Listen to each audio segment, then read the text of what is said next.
Hey up lads and lasses, and welcome back to the channel. We're here in sunny Yorkshire once again, and today I'm going to give you my unequivocal review of the Michelin Tracker Tires. Let's have it.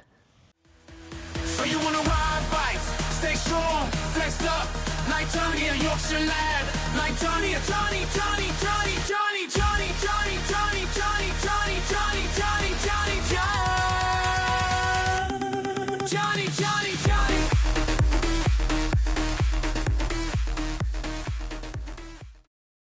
So I don't think there's actually anywhere better to start this video than right here in my back garden in sunny West Yorkshire today.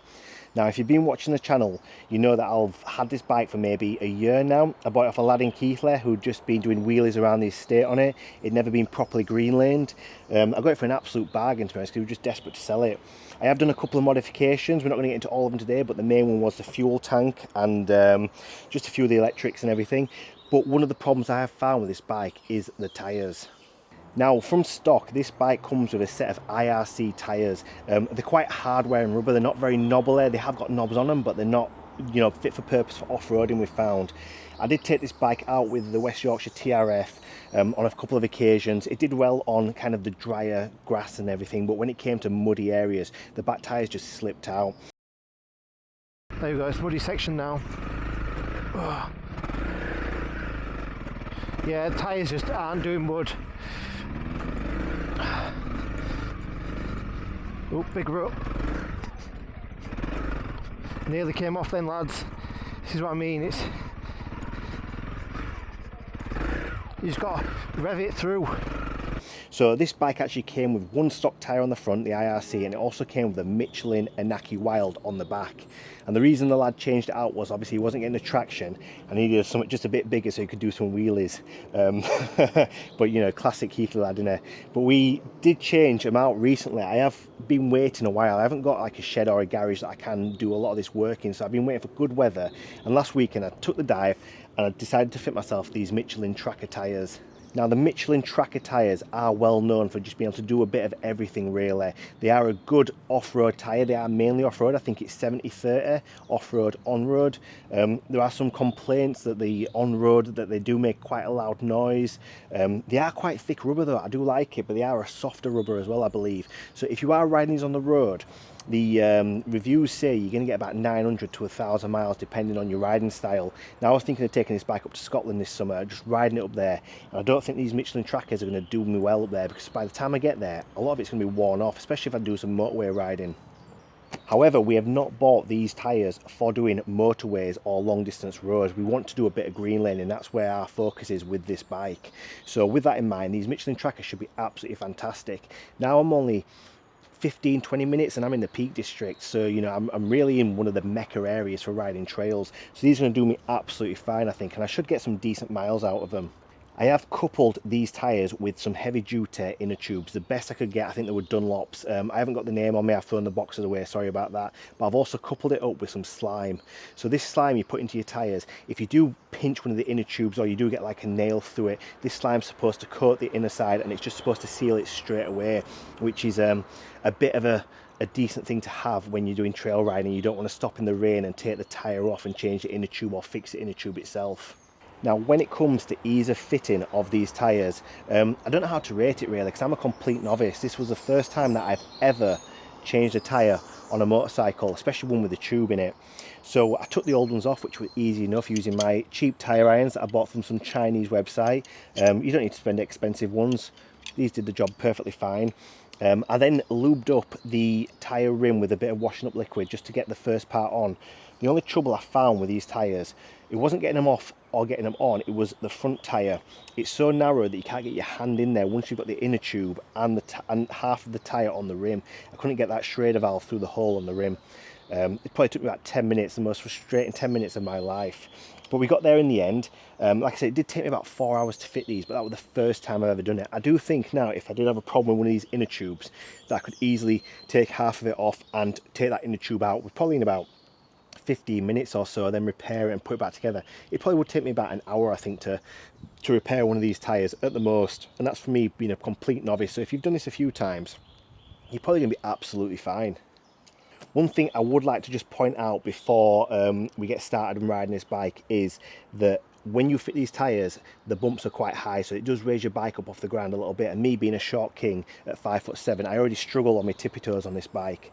So I had to put a lowering link on there, and I took it off because I like put my luggage on there and it was bottoming out. So yeah, I have put these new tyres on it, and it makes the bike maybe about an inch taller. So I'm not going to put the lowering link on. I'm going to see how I get on, because I do want to keep it stock height, because obviously you need that for getting over the bumps and everything. So we'll see how we get on with that. So I don't think there's anything else to really talk about with these tyres here in my sunny back garden. The best thing we can do is get on the road and get on some trails and just see how well they actually cope with the conditions. We've been riding on these Michelin Trackers for a while now on the road, and I'm not 100% of them on the road. I haven't got much confidence in them yet. It might be because they're new and they're a bit slippy, but it feels like you can kind of feel every divot and every kind of little line in the road. They do feel like you've got a flat tyre. I'm going to go check my tyre pressures before I go off-roading, but I have got them set at about 20 psi, which should be absolutely fine. They don't look like they're flat, or I've nipped the inner tube putting them in. But on the road, my view of them is they are not road tyres. 30% road tyre, I believe, 7% off-road. They are doing the job. They will get you to the off-roading sections, the trails, but they aren't doing very well on the road whatsoever. Another thing I've noticed about these tyres is they are quite loud. When you get up to high speeds, I just came off a 60-mile-an-hour road, just a national speed limit, and they are quite loud on the tarmac. So if you haven't got earplugs in, they might be aching your ears a little bit, but you should always ride with earplugs in. But yeah, that's my current road usage synopsis of these. Not the best for road, quite loud, but they'll get you there. So we've made it to our first trail, or green lane if you're in the UK. We're going to see how well this copes on just a very light gravelly path. There's not much to this one, but it's one of the first routes I ever rode on this Honda CRF. So let's check it out, shall we?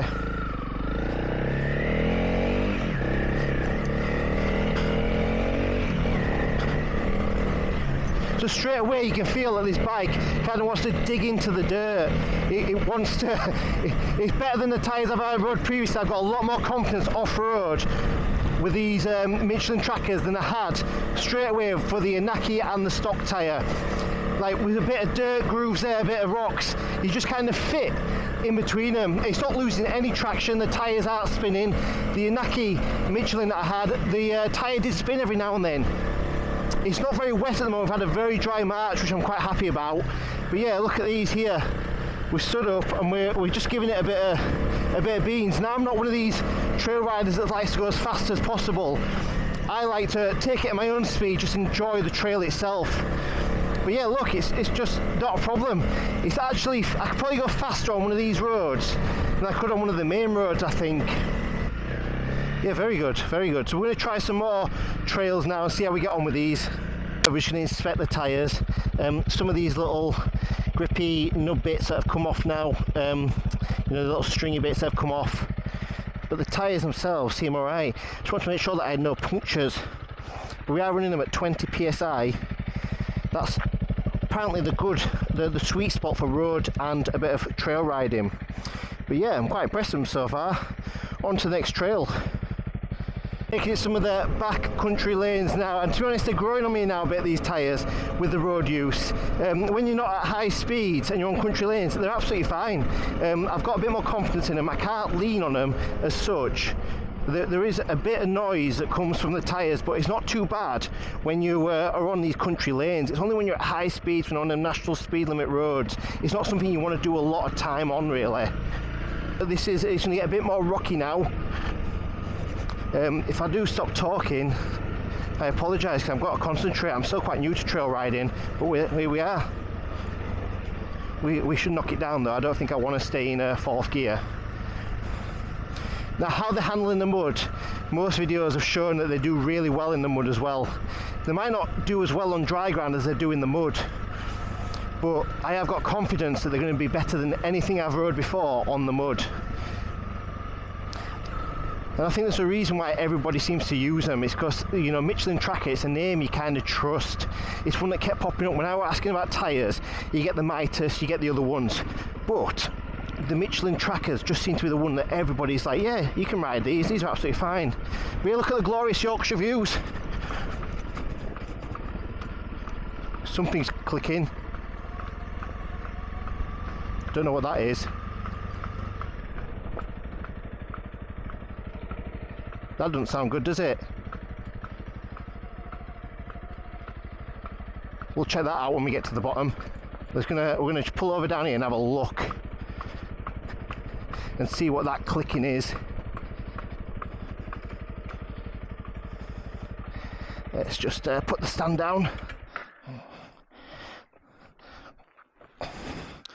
and have a look what that clicking is.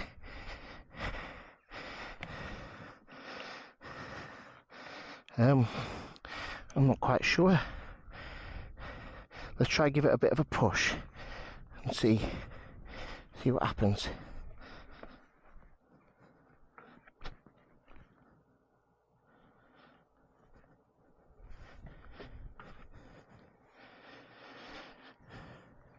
Oh, there's a stone. Look at that. Didn't expect that. That stone's got stuck in the tyre.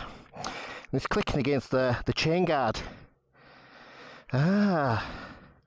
I bet no one's had that on their little Michelin Tracker YouTube video before. So the stones do get caught in them. And it's been just touching against my chain guard. Oh, my light's coming off as well. I'm going to have to replace these lights. Look at that. Like a right chav, don't I? Right, let's try and get on this bike again now. But yeah, I don't know why people knock the north of England. Look at it, tractor doing his farm, ploughing his field at the moment. And we've got these lovely green lanes. I can't get on the bike because I'm such a short king. Oh, we have to put that lowering link back in. Like, I work out, but doing that's the hardest workout. I've got to get back on the bike. Right, clicking has stopped. Through the mud. Oh, no problem. No skidding then. I am used to skidding on these things.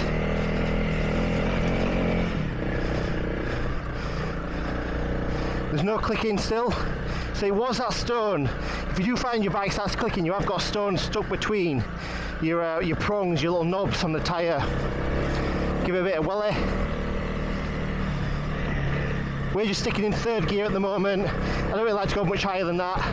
But we're straight up these ruts. The CRF just does it. It just does it. Look at it. A bit of a bigger rut there. We'll go a bit steadier. There were a bit of a wobble on them stones, but I will lose gravel. You expect that. Also, if you're into green laning and you don't know where to get started, I highly recommend you join the TRF. Now, that's a Trail Riders Fellowship, and they do a magnificent job of routing out and tracking all the roads that and byways that you can actually ride down. The problem you've got is you've got to pay for it, but that's not a problem whatsoever. But you do meet some fantastic people doing it. But it's the easiest way to get into green laning. Now, this is a bit more muddy. We are going to avoid most of the mud because I can't bother cleaning bike later. We're going to have to go through some of it. But yeah, the TRF's a fantastic little hub to have, and the green lane map is fantastic too. That's how I learned about all these trails, and also the knowledge from the riders that do it as well. So we're going to go up this little way. Look at that. Now, trail riding's where the fun's at. Road riding, you know, it's got its place, but trail riding is where the fun is at. Oh, go up here. Momentum, that's what you need on hills. Hey. And in third gear, this just smashes it. A bit of muddy water there, no problems, no slipping. Now I'm going to do a bit more road riding. We'll pick up again, I think. Might do another trail, and then we'll just end this video because I know none of you got an attention span. So there we have it, sports fans. The Honda CRF fitted with the Michelin Tracker Tires. Now, just before we get started and finish this video, I just want to apologise for all the beeping in the background. We're in farmers country here, so there's always going to be a farmer with a tractor somewhere, but I found a quiet spot just to finish this video. So we have done an hour or so on the trails, probably half an hour on the roads, if that, and we've had given these tyres quite a bit of a going at. My overall review is they are better off-road than they are on-road. They have grown on me though on-road. When I first started, I said I just don't have any confidence in whatsoever, and they feel like they've kind of settled, they've softened up maybe. That's probably what the case is. So going around corners isn't too bad now. You can't take them obviously at a big lean. You do have to ride knowing that they are mostly off-road tyres. They do absolutely fine on country lanes. Getting to and from the green lanes can be absolutely fantastic. I don't know if I'd trust them on the motorway. You probably could do it, but I'd keep it about 60 mile an hour. I wouldn't want to go any more faster than 60 mile an hour. So yeah, they have grown on me on the road, so I wouldn't worry too much. I have confidence in taking corners now. The off-road capabilities are absolutely fantastic. They've absolutely decimated all the trails that I've been on. I've not had any slips whatsoever, apart from once on a muddy trail. I might have caught it on camera, but that was what is expected. It's a muddy trail, you are going to slip every now and then, but they've been really good. The complaints that I have with these tyres, there aren't any as such. The complaints are more of a me problem really, is that I'm a short king, so getting onto this bike has already been hard enough. You know, I was just in that kind of just above the sweet spot when I had the Inaki on and the stock tyre, but with these ones here it does raise the bike up quite a fair bit, so I'm gonna have to put that lowering link back on. I did want to get away with the lowering link. I had it on originally and it was a bit too low. These tyres are a lot bigger, so they've added like 1 inch in height, so that's quite a lot when you're a short king. I am fine on corners, but if I was on a bit of a slope and I had to put my foot down, I'd be knackered, I'd be falling. So as soon as I get home today, I'm going to put that lowering link back on. But that's the only problem I found. These tyres are actually reasonably priced. I got them in the Black Friday sale, and I think I paid maybe 120 quid for both of them. Don't quote me on that, but yeah, maybe 120 quid for both these tyres, so they were actually reasonably priced. Fitting them wasn't too hard either for a first time fitter. They're absolutely stonking, no problems whatsoever. Yeah, so other than that, I've got no complaints with these Michelin Trackers. You should buy some if you're into trail riding. I think join your TRF, get out, find your trails, and get some of these Michelin Trackers on your tyre. Everyone's using them for the same reason. It's because they go the miles. You are going to get about 900 to 1,000 miles out of the back tyre. The front should last you maybe 2,000 miles from what I've been told, twice as long, but the back obviously takes a lot of the hits when you're revving and you're scraping and stuff. But other than that, that's it. So I'm just going to now have a bumble back home, do a few more trails, just enjoy it, not have to worry about filming. But yeah, I just want to say thank you very much for watching. Keep supporting the channel, and we've got a load of adventures coming up this summer, so yeah, stay tuned. Thank you very much. Have a good one. I think I really like Jonny. When there's only ever gonna be one. When there's only ever gonna